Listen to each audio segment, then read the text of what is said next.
5 साल में बढ़ी स्कूलों में लड़कियों की तादाद। जन्म के समय लिंगानुपात में भी हुआ सुधार। कन्या भ्रूण हत्या के प्रति लोगों की चेतना बढ़ाने और समाज में बालिकाओं को नए अवसर प्रदान करने के लिए महिला एवं बाल विकास मंत्रालय 24 जनवरी को 13वां राष्ट्रीय बाल दिवस मनाया। मंत्रालय ने शनिवार को बताया कि 2014-15 से 2018-19 तक माध्यमिक स्तर पर स्कूलों में लड़कियों के सकल पंजीकरण अनुपात में सुधार हुआ है। इसके अलावा जन्म के समय लिंगानुपात में भी सुधार देखा गया है। घर में लिमिट से ज्यादा शराब रखने के लिए लेना होगा लाइसेंस। नियम तोड़ा तो 3 साल जेल, जुर्माना भी।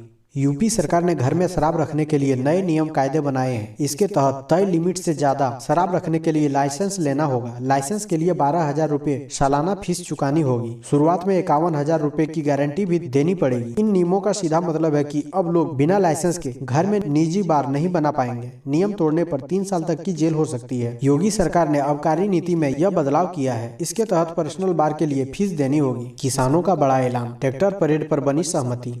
गणतंत्र दिवस पर राजधानी दिल्ली में ट्रैक्टर परेड निकालने की जिद पर अड़े किसान संगठनों और पुलिस के बीच सहमति आखिर बन गई। अब वे आगामी 26 जनवरी को ट्रैक्टर परेड निकाल सकेंगे। परेड करीब 100 किलोमीटर के दायरे में निकाली जाएगी। यह जहां से चलेगी वहीं आकर खत्म होगी। इसके लिए रूट सिंधु, टिकरी, गाजीपुर तय किए गए हैं, जो अलग अलग होंगे। इस दौरान किसान एक दूसरे से नहीं मिलेंगे। बर्ड फ्लू को लेकर सरकार अलर्ट, कहा अधपके अंडे और चिकन खाने से बचे लोग। एफसीआई ने भी जारी किए निर्देश। भारतीय खाद्य सुरक्षा और मानक प्राधिकरण यानी एफसीआई ने लोगों और खाद्य व्यवसायों से आग्रह किया है कि वे ना घबराएं। साथ ही सुरक्षित खपत के लिए मुर्गी के मांस और अंडे की उचित हैंडलिंग और खाना पकाने को सुनिश्चित किया है। एफसीआई ने खुदरा मांस की दुकानों पर और उपभोक्ताओं द्वारा और पोल्ट्री मांस को संभालने या संसाधित करने में सावधानी बरतने का सुझाव दिया है। एफसीआई ने यह भी कहा कि विश्व स्वास्थ्य संगठन यानी WHO ने कहा है कि पोल्ट्री मांस और अंडे खाने के लिए सुरक्षित है और कोई महामारी विज्ञान डेटा नहीं कहता पका हुआ मांस खाने से बर्ड फ्लू हो सकता है। खुले बाजार में अभी नहीं मिलेगी कोरोना वैक्सीन, जाने केंद्र सरकार ने इसके पीछे क्या बताई वजह। कोरोना वायरस के खिलाफ देश में टीकाकरण अभियान शुरू हो गया है। अभी प्राथमिकता वाले समूहों के 3 करोड़ लोगों को टीका लगाया जा रहा है। खुले बाजार में फिलहाल कोरोना वैक्सीन की बिक्री शुरू होने की उम्मीद कम है। केंद्र स्वास्थ्य सचिव राजेश भूषण ने यह बात कही है।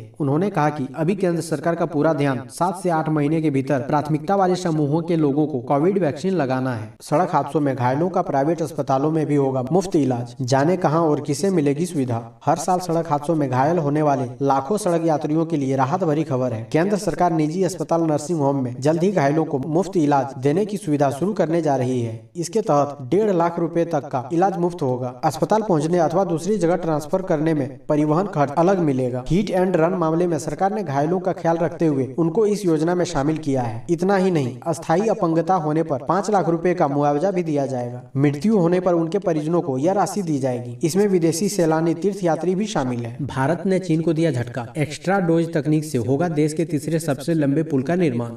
साहिबगंज में गंगा नदी पर बन रहा पुल लंबाई में भारत का तीसरा सबसे बड़ा पुल होगा। इसकी लंबाई 6 किलोमीटर होगी। यह झारखंड को बिहार से जोड़ेगा। असम में 4 साल पहले बने भूपेन हजारिका सेतु को देश का अभी सबसे बड़ा पुल है। उसकी लंबाई 9.15 किलोमीटर है। दूसरे स्थान पर 6.2 किलोमीटर लंबाई वाला अरुणाचल प्रदेश का दिबंग रिवर ब्रिज है। साहिबगंज में बन रहे पुल के पिलर का काम फरवरी में शुरू हो जाएगा। इसकी तैयारी चल रही है। चीन की कंपनी ने पुल निर्माण का टेंडर हासिल किया था। बाद में भारत चीन के बीच तनाव की वजह से उसे रद्द कर दिया गया। पिछले साल पुनः टेंडर हुआ। दिलीप बिल्कोन को अब यह काम मिला है।